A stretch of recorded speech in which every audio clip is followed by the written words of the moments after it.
So Nike is back with the Alphafly 3, and it has the biggest changes ever with the complete overhaul. So is it better than V1? Does it fix the issues with V2? How does it compare to those shoes? We're going to answer all those questions in this video. But before we dive in, just a quick disclaimer that Nike did send these shoes to me, but all my thoughts and opinions are my own. But anyways, let's go ahead and dive into the specs. The stack height is about 40 millimeters in the heel and 32 in the forefoot with an 8 millimeter heel to toe drop. In a size 9, the weight comes in at 7.15 ounces. The price is $285, and I put this in the Marathon Super Shoe category.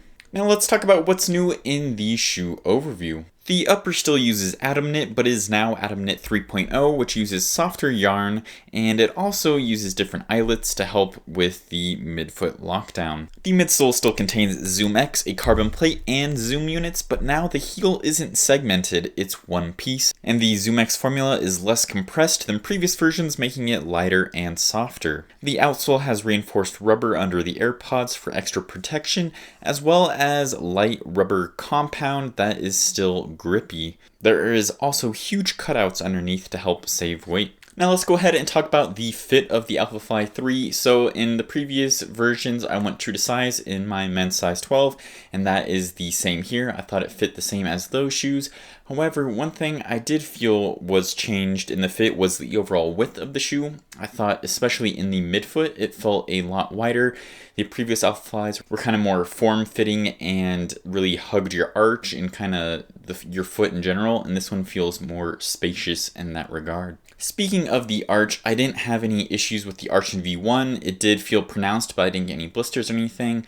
In V2, I got a lot of blisters. I had to put blister pads on to help reduce it. Luckily, in V3, I have had no blister issues yet.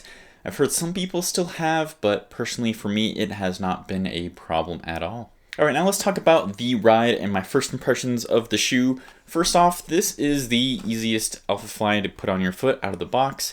I don't know if it's due to kind of that wider fit overall or kind of the stretchier Atom Knit. But anyways, we're talking about the ride here, and I thought that the continuous midsole, now that it's not segmented, really helped smooth out that ride. Even if you're landing a little bit further back on your heel, is now a lot smoother with that heel to toe transition. I think another big change I noticed was the stability, especially in the heel. It felt a lot more stable. Before, on V1, it was a little too soft, a little skinny back there. You could kind of get a little wobbly. I think V2 helped stabilize it a lot, but V3 is even more stable thanks to the plate is now a lot wider back in the heel, so that creates a better stabilizing agent and helps, I thought, really stable out the shoe. It might be the most stable feeling Alphafly in my opinion. I didn't have, you can get still a tad bit wobbly rounding corners really fast, but definitely nothing like before. So despite it being more stable, I do think that it is softer, if not about the same as softness as V1,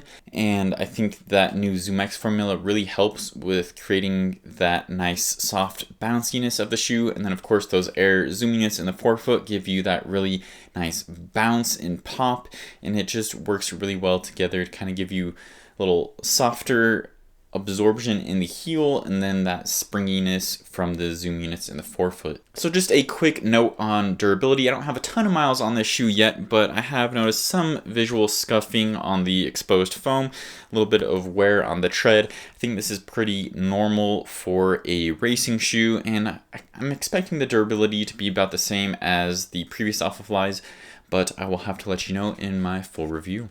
So overall, I think that people who liked previous Alphaflys, especially V1, will like the V3.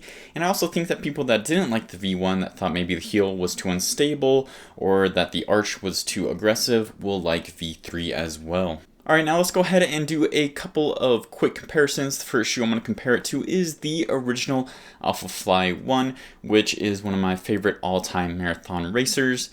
And these two shoes actually do have a lot in common. They both use ZoomX foams, they both have carbon plates, they have the air zoom units in the forefoot with the Atom Knit uppers, but the V3 is a lot more refined and tweaked.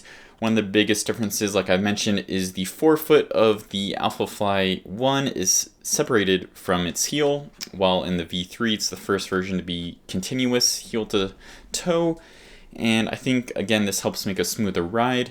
Also, the air zoom units are surrounded by foam, while in V1 it just has the midsole right underneath, and I think this helps make a smoother ride as well. Overall, it's hard to beat the V1, but I think V3 has done it, and I'm gonna try and stop stockpiling V1s and just put miles in my V3 and embrace the new Alphafly.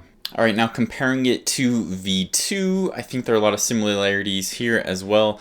I guess one issue I forgot to touch on V1 was I did have issues with a seam on the heel that gave me blisters if my socks weren't high enough. That was fixed on V2 and continues to be fixed on V3. I think the uppers are pretty similar. I think it is more airy and more open, a little more stretchy on V3.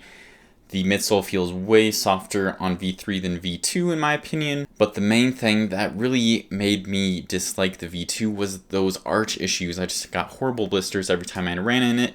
I put the blister pads in there and that helped, but being able to run long runs in the V3 right out of the box, no blister issues, was super nice. So again, that's why I'm picking the V3. Alright, now doing just a quick comparison of the Vaporfly Next Percent V3 versus the Alphafly Next Percent 3. I think that, like the Alphafly 3, the Vaporfly 3 got softer and ZoomX, but still not quite as soft as the Alphafly. They both use fly plates. This one's going to be skinnier. This one, again, has that new really wide plate on it to make it more stable. This one also has the air zoom units that the Vaporfly does not. So I think that the Vaporfly is very sleek and very fast, but personally for me, for my marathons, I want something a little less sleek and a little wider platform, a little more cushion underfoot, and that's why I prefer the Alphafly for those longer marathon races. So I think that the Alphafly Next Percent 3 does a good job of combining the soft, bouncy ride that you got from V1 with the more stable ride of V2 and improving the whole package overall. And like I mentioned, I'm a big fan of V1, so I thought it'd be hard to improve on, but I think V3 does do a good job of that. Now, is this the best marathon shoe yet? I'm gonna have to wait till my full review to tell you that, but the signs are looking good so far. Anyways, I want to hear your thoughts. Were you able to pick up a pair? Have you enjoyed it? Are you really hoping to pick one up? What are your thoughts? Thanks for watching, and as always, keep on running.